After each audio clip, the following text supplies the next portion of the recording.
बिस्मिल्लाहिर्रहमानिर्रहीम, अस्सलाम वालेकुम। टैलेंट न्यूज़ के साथ मैं हूं उमर इम्तियाज। शामिल करेंगे सबसे पहले न्यूज़ हेडलाइंस।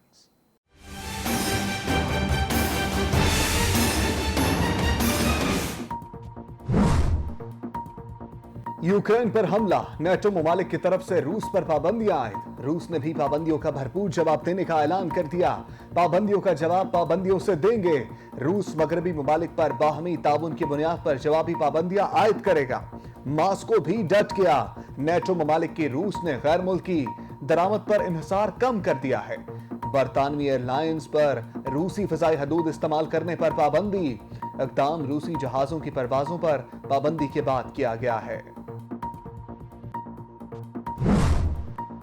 रूस यूक्रेन जंग, रूसी फौज ने बहरा अस्वद में यूक्रेनी जजीरे ज़मनाई आइलैंड पर कब्जा कर लिया। 82 यूक्रेनी फौजियों ने सरेंडर कर दिया।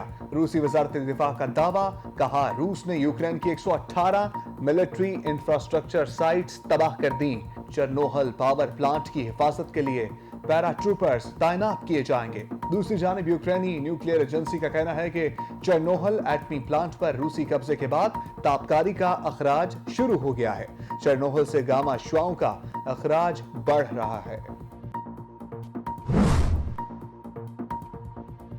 रूस का पूरे यूक्रेन पर हमले का इरादा है। अंदाजे के मुताबिक रूस के 450 से ज्यादा एहलकार हलाक हुए। बरतानवी वज़ीर दिफा बेन वेल्स का कहना है कि रूसी फौज यूक्रेन पर हमले के पहले दिन ही डिलीवर करने में नाकाम रही। रूस अपने बड़े मकासद में से एक भी हासिल न कर सका।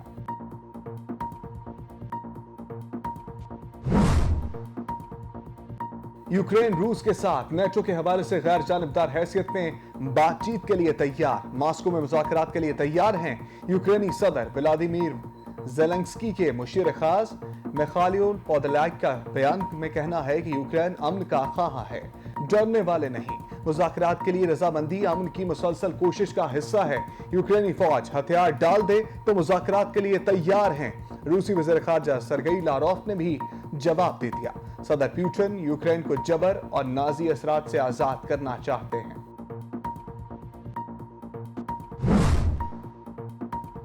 यूक्रेनी आर्मी चीफ कहते हैं रूस दाल हुकूमत कैफ पर हमले के लिए बेलारूस की गोमल एयरफील्ड इस्तेमाल कर रहा है। शहरी आबादी को खौफजदा करने के लिए दुश्मन सिविल इंफ्रास्ट्रक्चर और घरों को तबाह कर रहा है। रूसी फौजी कई समतों से कैफ की तरफ पेशकदमी कर रहे हैं। यूक्रेन की फौज जनूब में मारियोपोल और शुमाल मशरिक में खारकिव के गिर्द लड़ रही है। आर्मी चीफ का बयान। यूक्रेनी वजारत दिफा का कहना है कि दुश्मन कैफ में मौजूद पार्लियामान की इमारत से 9 किलोमीटर दूर ओब्लान डिस्ट्रिक्ट में मौजूद है। लड़ाई के काबिल अफराद को मुज़ाहमत करने की हिदायत। पाकिस्तान समझता है कि जब भी कोई खित्ता या मुमालिक किसी मिलिट्री कॉन्फ्लिक्ट्स में उलझते हैं तो नुकसान सभी का होता है। पाकिस्तान की हमेशा ये कोशिश रही है कि जरूरत इस अमर की है, क्योंकि मसला इवॉल्विंग है, मसला नाजुक है, रिस्ट्रेंट का मुजाहरा किया जाए। अभी भी सफारतकारी को रद्द नहीं किया जा सकता। रूस ने गवादर में LNG टर्मिनल लगाने में दिलचस्पी जाहिर की है। रूस यूक्रेन तनाज़ा सफारतकारी के जरिए हल होना चाहिए। शाह महमूद कुरैशी की इस्लामाबाद में प्रेस कॉन्फ्रेंस, कहा वज़ीर आज़म इमरान खान और पुतिन की मुलाकात के मुस्बत असरात मुरतब होंगे। अफगानिस्तान, मकबूजा कश्मीर और खित्ते के अमन के हवाले से भी बातचीत की गई। शाह महमूद कुरैशी का कहना था कि इस्लामोफोबिया पर भी तबादला ख्याल किया गया।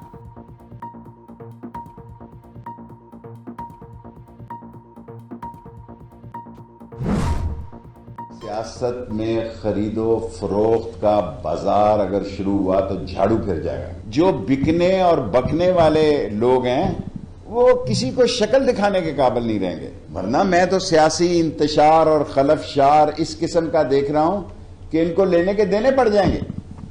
ये अपनी सियासी कब्र खोदने जा रहे हैं। इमरान खान को पता है कि किस वक्त उसने क्या कदम और फैसला करना है। तुर्क का ऐसा पत्ता खेलेगा, ऐसा सियासी ड्रोन मारेगा कि ये नेस्तो नाबूद हो जाएंगे सियासी तौर। खरीदो फरोख्त का बाजार से जाने वाले सुन लें, इमरान खान तरफ का पत्ता खेलेगा। शेख रशीद की मीडिया से गुफ्तगू, कहा तहरीक अदम एतमाद के नाम पर खरीदो फरोख्त जारी है। नवाज शरीफ ने खरीदो फरोख्त की जिम्मेदारी आसिफ जरदारी को दी है। इमरान खान को 5 साल पूरे करता देख रहा हूं। ये रातें, ये मुलाकातें, ये बातें और खाने सब ड्रामा है।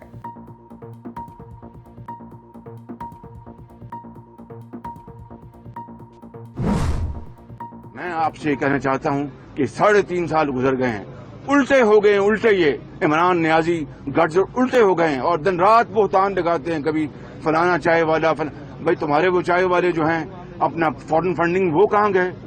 वो काली चाय पीते हैं या दूध वाली चाय पीते हैं? वो किसने कहा तरीके अदम एतमाद कामयाब हुई तो वज़ीर आज़म नवाज लीग से होगा? शहबाज शरीफ वज़ीर आज़म बनने के सवाल पर गुस्से में आ गए। कहा कौन वज़ीर आज़म का उम्मीदवार होगा? पार्टी क़यादत और नवाज शरीफ मुशावरत के बाद फैसला करेंगे। शहबाज शरीफ के एहतसाब अदालत के बाहर मीडिया से गुफ्तगू। कहा अदम एतमाद की तहरीक लाना आईनी और सियासी हक है, इसके इस्तेमाल से कोई नहीं रोक सकता। दूसरी तरफ मुस्लिम लीग काफ ने भी तरदीद जारी कर दी। कहा अपोजिशन से पंजाब की वजारत आला के हसूल के लिए कोई बात नहीं हुई। अदम एतमाद की सूरत में अपोजिशन की हमायत करने का कोई फैसला नहीं किया। तर्जमान की वजाहत।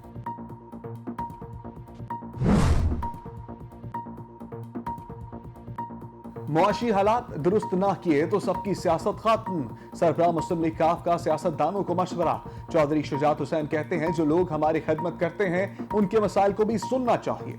फजलुर रहमान, आसिफ जरदारी, शहबाज शरीफ मुलाकात के लिए आए, सियासी मामलात पर बात हुई, मुलाकातों में मसरूफ रहे तो अवाम सियासतदानों पर एतबार करना छोड़ देंगे।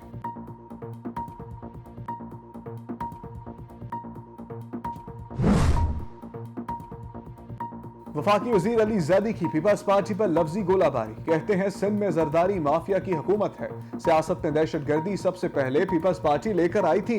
अली जैदी की चेयरमैन पीपल्स पार्टी पर भी तनकीद। बोले बेबी जरदारी का भी एहतजाज का हक है, उर्दू आपको बोलना नहीं आती? नाम लगाने से कोई भुट्टो नहीं बन सकता।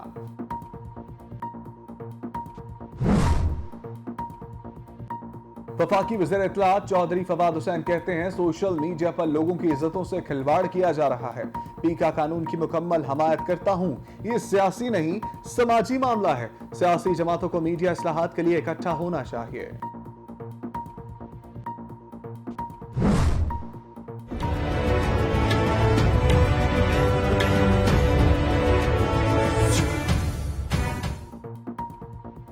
पीपल्स पार्टी पिच के दोनों तरफ खेल रही है। तर्जमान पंजाब हुकूमत हसन खाबर की अपोजिशन पर तनकीद। कहते हैं जरदारी नून लीग की बाकी मानदा सियासत भी खत्म करने के मिशन पर है। इत्तेहादियों पर मुकम्मल एतमाद है। डंके की चोट पर 5 साल पूरे करेंगे। फोटोशूट सरकार की तरफ दिखावे पर नहीं बल्कि असल तरक्की पर यकीन रखते हैं।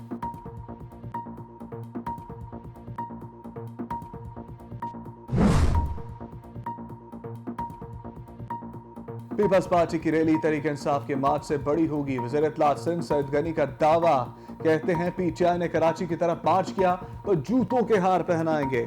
जराइम के हवाले से सिर्फ कराची को फोकस ना किया जाए, लाहौर समेत दीगर शहरों में भी जराइम है।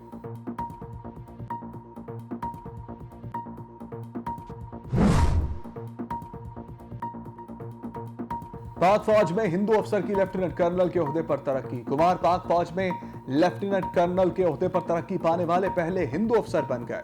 वज़ीर इत्तलात चौधरी फवाद हुसैन ने कैलाश कुमार को मुबारकबाद देते हुए ट्विटर पैगाम में कहा, आप हमारे लिए बाइस फख्र हैं।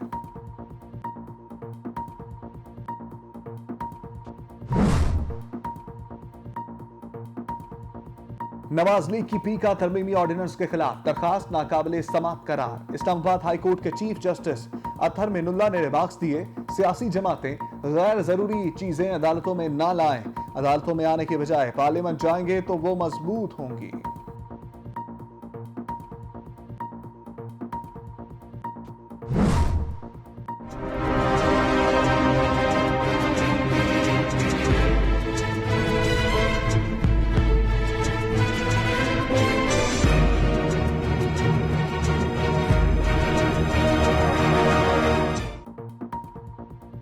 मुल्क भर में कोरोना के वार थम न सके। एक दिन में मजीद 25 अफराद जाम से हाथ धो बैठे।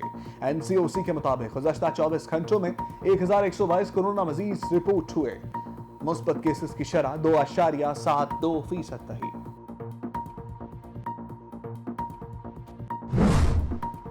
बलूचिस्तान के मुमताज कौम परस्त सियासतदान डॉक्टर अब्दुल हई बलोच ट्रैफिक हादसे में जान बहक। अब्दुल हई बलोच की गाड़ी बहावलपुर के करीब ट्रैफिक हादसे का शिकार हुई।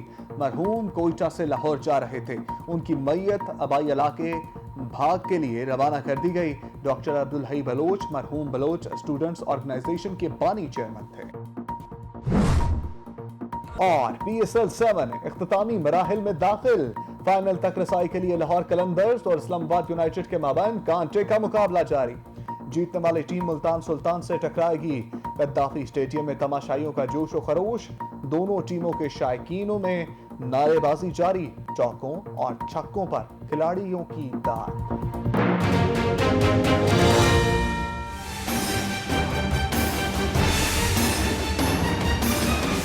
हेडलाइंस अपने जानिए, अब खबरों की तफसील।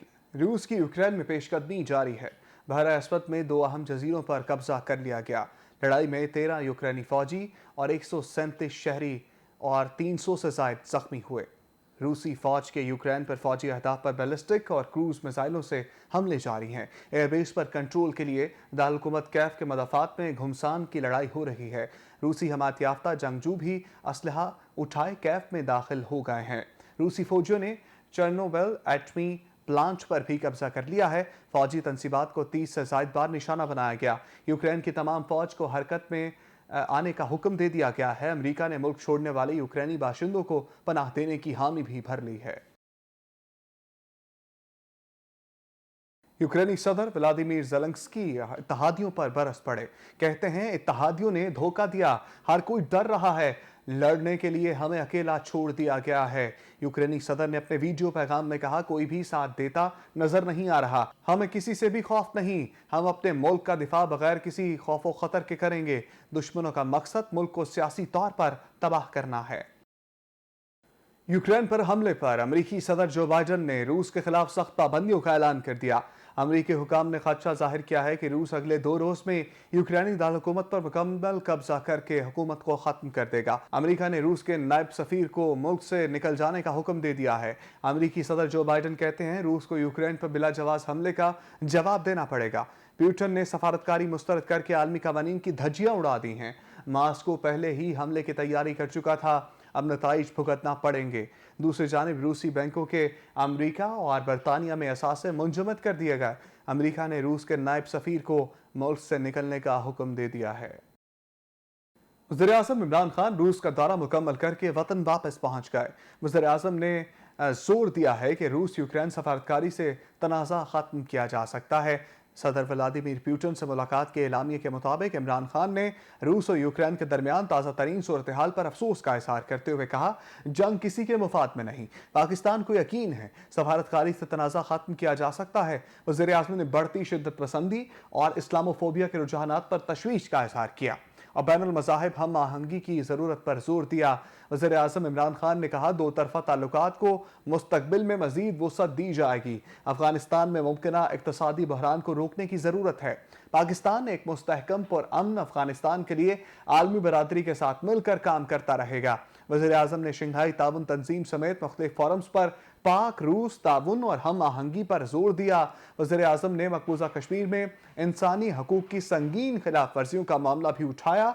वज़ीर-ए-आज़म इमरान खान ने गैस पाइपलाइन प्रोजेक्ट को मुल्की मौशी तरक्की के लिए फ्लैगशिप मंसूबा करार दिया। वज़ीर-ए-आज़म इमरान खान और पुतिन में तफसीली मुलाकात हुई। अफगानिस्तान, मकबूजा कश्मीर और खित्ते के अमन पर बात की गई। रूस की गवादर में LNG टर्मिनल लगाने में दिलचस्पी है। रूस यूक्रेन तनाज़ा सफारतकारी के जरिए हल होना चाहिए। वज़ीर ख़ारजा शाह महमूद कुरैशी ने इस्लामाबाद में प्रेस कॉन्फ्रेंस से खिताब करते हुए कहा कि वज़ीर-ए-आज़म की रूसी सदर के साथ 3.5 घंटे मुलाकात हुई है। तवानाई के शोबे में ताउन और इस्लामोफोबिया पर भी तबादला ख्याल किया गया है। तहरीक अदम एतमाद के नाम पर खरीदो फरोख्त जारी है। नवाज शरीफ ने खरीदो फरोख्त की जिम्मेदारी आसिफ जरदारी को दी है। खरीदो फरोख्त का बाजार सजाने वाले सुन लें, इमरान खान तरफ का पत्ता खेलेगा। वफाकी वज़ीर दाखिला शेख रशीद ने मीडिया से बात करते हुए कहा कि इमरान खान को 5 साल पूरे करता देख रहा हूं। ये रातें, ये मुलाकातें, ये बातें और खाने सब ड्रामा है। तहरीक अदम एतमाद होगी या नहीं, कुछ पता नहीं। मुस्लिम लीग काफ के सरबराह चौधरी शुजात हुसैन ने सियासतदानों को मौशी हालात पर तवज्जो देने का मशवरा दे दिया। कहते हैं सिर्फ मुलाकातों में ही मसरूफ रहे तो अवाम सियासतदानों पर एतबार करना छोड़ देगी। जो लोग हमारी खिदमत करते हैं उनके मसाइल को भी सुनना चाहिए। सरबराह मुस्लिम लीग काफ चौधरी शुजात हुसैन ने एक बयान में कहा, आजकल मुल्क के अंदर खासतौर पर लाहौर में सियासी माहौल बना हुआ है। हर जमात के कायदीन मुख्तलिफ बातें कर रहे हैं। मौलाना फजल रहमान, आसिफ सरदारी और शहबाज शरीफ मुलाकात के लिए आए हैं। हर किस्म के मामलात पर बातचीत हुई। बास तजावीज भी ज़ेर गौर आई जिनका भी जिक्र कबल अज वक्त होगा। चौधरी शुजात हुसैन ने कहा, सिर्फ मुलाकातों में ही मसरूफ रहे तो अवाम सियासतदानों पर एतबार करना छोड़ देगी। अगर मुआशी हालात दुरुस्त ना किए तो सियासतदानों की सियासत खत्म हो जाएगी। मुआशी हालात को सबसे ज्यादा अहमियत दी जानी चाहिए। उधर शहबाज शरीफ कहते हैं, तहरीक अदम एतमाद के बाद वज़ीर आज़म कौन होगा, फैसला नवाज शरीफ और पार्टी मुशावरत से होगा। मरने के बाद भी करप्शन साबित हो जाए तो कब्र से निकालकर तख्ता-ए-दार पर लटका दिया जाए। तहरीक अदम एतमाद आईनी हक है, यह ऑप्शन इस्तेमाल करने से कोई नहीं रोक सकता। नैब न्याजी गठजोड़ ने मईशत तबाह कर दी है, कोई कसर नहीं छोड़ी। इस्लामाबाद हाईकोर्ट ने पीके तरमीमी ऑर्डिनेंस के खिलाफ मुस्लिम लीग नून की दरखास्त नाकाबिल समात करार दे दी है। चीफ जस्टिस अतर मिनुल्लाह ने रिमार्क्स देते हुए कहा कि सियासी जमातों का एहतराम है, वो अदालत का दरवाजा खटखटाने के बजाय पार्लियामेंट को मजबूत करें और वहां अपना किरदार अदा करें। सियासी जमात का यहां आना पार्लियामेंट की बेतौकीरी है। चीफ जस्टिस ने कहा, जितनी भी जमातें हुकूमत में रह चुकी हैं वो ऑर्डिनेंस जारी करती रही हैं। पार्लियामेंट का बहुत बड़ा इख्तियार होता है, वो आइन में भी तरमीम कर सकते हैं। सियासी जमात के पास मजलिस शूरा का फॉरम मौजूद है, वो वहां जाकर अपना किरदार अदा करें। आपको यकीन दिलाते हैं कि इस मामले पर किसी और सियासी जमात की दरखास्त को भी एंटरटेन नहीं करेंगे। निजी शोबे और एंग्रो पावर रीजन ने थर के कोयले से लिक्विड हाइड्रोकार्बन्स और सिंथेटिक गैस बनाने की तजवीज़ पर गौर करना शुरू कर दिया है। यह तरीका कोयले के माहौल पर पड़ने वाले असरात को मजीद कम करके तवानाई में खुद कफालत की मंजिल हासिल करने में मदद फराहम करेगा। तफसीलात जाने कराची से इस रिपोर्ट में। निजी शोबे और एंग्रो पावरजन ने थर के कोयले से लिक्विड हाइड्रोकार्बन्स और सिंथेटिक गैस बनाने की तजवीज़ पर गौर शुरू कर दिया है। इस सिलसिले में सिंध एंग्रोकॉल माइनिंग कंपनी के जनरल मैनेजर एडमिन और एक्सटर्नल अफेयर्स अहमद मुनीब ने एक ब्रीफिंग में बताया कि ये तरीका कोयले से माहौल पर पड़ने वाले असरात को मजीद कम करके तवानाई में खुद किफालत की मंजिल हासिल करने में मदद फराहम करेगा। अहमद मुनीब ने बताया कि synthetic gas carbon monoxide, carbon dioxide और हाइड्रोजन का मरकब है। कम हरारती कदर BTU रखने वाली इस गैस को खाद तैयार करने वाली फैक्ट्रियों में इस्तेमाल किया जा सकता है, जबकि गैस लिक्विफाइड अमल से तैयार होने वाले डीजल को ज़रई और दीगर मकासद में इस्तेमाल किया जा सकता है। उन्होंने कहा है कि थर से निकलने वाला कोयला बिजली घरों और सीमेंट साज फैक्ट्रियों में दरआमदी कोयले के साथ ब्लेंड करके इस्तेमाल किया जा सकता है, जिससे ज़र मुबादला की बचत होगी। थर का कोयला दीगर मुल्कों को एक्सपोर्ट करके ज़र मुबादला भी कमाया जा सकता है। उन्होंने बताया कि थर के ब्लॉक 2 में कायम एंग्रो पावरजन के कोल पावर प्लांट से 660 मेगावाट बिजली पैदा की जा रही है। बिजली की इस पैदावार के लिए इस वक्त सालाना 3.8 मिलियन टन कोयला निकाला जा रहा है, जबकि तोसी मरहले के तहत इस सालाना 7.6 मिलियन टन तक ले जाया जाएगा और इस जमन में 75% काम मुकम्मल किया जा चुका है। कराची में शहरियों पर डाकुओं ने एलगार कर रखी है, लेकिन पुलिस की रवायती बेहिसी खत्म ना हो सकी। लूटमार की शिकायत पर मौका पर पहुंचने वाली पुलिस मुतासरीन को थानों की हदूद में उलझा कर वापस चली जाती है। संगीन सूरत हाल की तफसीलात इस रिपोर्ट में देखिए। कराची शहर में डकैतियों की वारदातें अब आम बात हो चुकी, क्योंकि घर से निकलने वाले हर शख्स को पता है कि वो जब चाहेगा आसानी से लूट लिया जाएगा और कहीं कोई सुनवाई नहीं होगी। कराची के शहरियों पर डाकुओं की यलगार अपनी जगह, लेकिन पुलिस की रिवायती बेहिसी और जान छुड़ाऊ पॉलिसी भी इस तशवीशनाक सूरत हाल के बावजूद ख़त्म ना हो सकी। शहर में जगह जगह शहरी लूट रहे हैं, लेकिन मौके पर पहुंचने वाली पुलिस मुतासर अफराद को हुदूद के तनाज़े में उलझा कर रख देती है। गुज़िश्ता रात सिविक सेंटर और अजीज़ भट्टी थाने के सामने मुसल्लह अफराद मोटरसाइकिल पर अपनी बीवी के साथ जाने वाले शहरी से 80,000 और 2 मोबाइल फ़ोन छीन कर ले गए और जाते जाते बाइक की चाबी भी निकाल कर ले गए। मैं अपनी वाइफ के साथ आ रहा था तो 2 लड़कों ने मुझे रोका, मेरे साथ बदतमीजी की वाइफ के साथ। फिर हमारा मोबाइल लिया, दोनों के हमले, और पैसा वगैरह भी ले लिया, हमें लूट। एक शहरी ने 15 पर कॉल की, जिस पर न्यू टाउन थाने की पुलिस पहुंची, लेकिन उन्होंने शहरी की मदद करने के बजाय कहा कि ये पीआईबी थाने की हुदूद है, हम कुछ नहीं कर सकते क्योंकि आप पीआईबी थाने की हुदूद में लुटे हैं, वहीं जाएं। और मशवरा देने के बाद न्यू टाउन पुलिस चलती बनी। ये मेन रोड पीआईबी का है, ठीक है भाई, अंदरूनी इलाका हमारा है। शहरी बेबसी की तस्वीर बने, रात गए तक अपनी बीवी के साथ सड़क किनारे बैठा रहा। कराची के इलाके सईदाबाद के बस टर्मिनल पर पुलिस का ग्रैंड ऑपरेशन। 15 ट्रकों में मौजूद करोड़ों रुपए मालियत का स्मगल शुदा गैर मुल्की कपड़ा, क्रॉकरी, परफ्यूम्स, गुटखा बरामद कर लिया गया। 5 मुलजिमान को गिरफ्तार भी कर लिया गया है। कराची में स्मगलर्स के खिलाफ डीआईजी साउथ और 2 एसएसपीज की निगरानी में एक बड़ी कामयाब कार्रवाई में 15 ट्रकों पर रखा हुआ करोड़ों रुपए का स्मगल शुदा सामान पकड़ा गया। सईदाबाद बस टर्मिनल पर पुलिस के ग्रैंड ऑपरेशन के दौरान स्मगल शुदा सामान के 15 ट्रक बरामद कर लिए गए, जबकि 5 अफराद को गिरफ्तार कर लिया गया। पुलिस के मुताबिक इस सारी कार्रवाई की निगरानी डीआईजी साउथ शर्जील खरल ने की, जबकि एसपी क्लिफ्टन रोहेल खोसो और एसपी सिटी अली मर्दान भी ऑपरेशन में शरीक थे। एसएसपी के माड़ी के मुताबिक पकड़े गए ट्रकों से छालिया की 2045 बोरियां और गैर मुल्की कपड़े के थान, क्रॉकरी, ड्राई फ्रूट और परफ्यूम्स की बड़ी तादाद में बोतलें भी बरामद कर ली गईं। इसके अलावा भारी मिकदार में गुटखा और गुटखा बनाने का सामान भी तहवील में लेकर स्मगल शुदा तमाम सामान, जिसकी मालियत करोड़ों रुपए है, कस्टम हुक्काम के हवाले कर दिया गया, जहां मुलजिमान से मजीद तहकीकात की जा रही हैं। पुलिस के मुताबिक बड़े पैमाने पर गुटके, कपड़े और दीगर सामान की स्मगलिंग की इत्तलात पर यह ग्रैंड ऑपरेशन किया गया। कोरोना वायरस से पाकिस्तान में मजीद 25 अफराद इंतकाल कर गए। 24 घंटों में 1122 नए केसेस रिपोर्ट हुए हैं।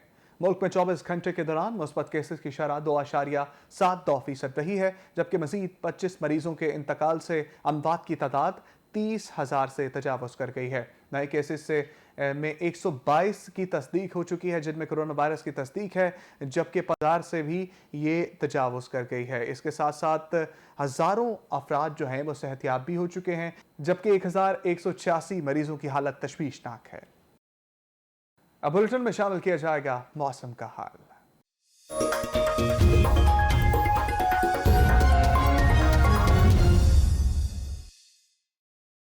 मुल्क के हिसार मरी में बर्फबारी का सिलसिला फिर शुरू हो गया। कई मुकामात पर बारिश भी हुई, जिससे सर्दी बढ़ गई है।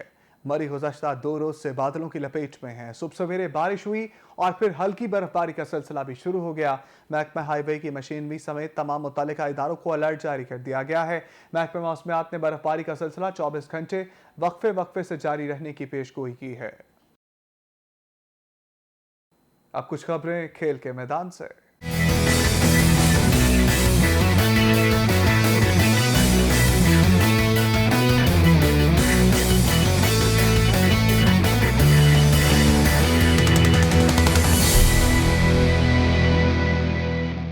ऑस्ट्रेलिया ने पाकिस्तान के खिलाफ पहले टेस्ट मैच के लिए हिकमत अमली तैयार कर ली है। सीरीज का पहला मैच 4 मार्च को खेला जाएगा। रावलपिंडी टेस्ट के लिए विकेट स्पिनर्स के लिए साजगार है। ऑस्ट्रेलवी टीम पहले टेस्ट में 2 स्पिनर्स और 3 फास्ट बॉलर्स के साथ मैदान में उतरेगी। Pat Cummins, off spinner Nathan Lyon और fast bowler allrounder Cameron Green team का हिस्सा होंगे, जबकि मिचेल स्टार्क, जॉश हेजलवुड और स्कॉट बोलैंड में से एक फास्ट बॉलर टीम का हिस्सा बनेगा। पाकिस्तान और ऑस्ट्रेलिया के दरमियान दूसरा टेस्ट मैच 12 से 16 मार्च तक कराची और तीसरा टेस्ट मैच 21 से 25 मार्च तक लाहौर में खेला जाएगा।